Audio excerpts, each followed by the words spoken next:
Hmm. Start. I started. Hi everyone. Today I am going to say how to make children identify the Hindi alphabets.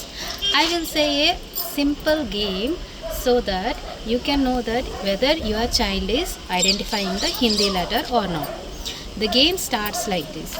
Take a paper and make some chits of all the letters and drop the chits and make him to choose one letter, one chit, so that if he sees the letter, if he identifies the letter, it's okay, or else you repeat the process. If you repeat the process several times, at last he will identify the Hindi letter, and you will know that your child is capable to understand the Hindi letter. So first of all, before doing this activity, make sure that they should observe and read the letters loudly.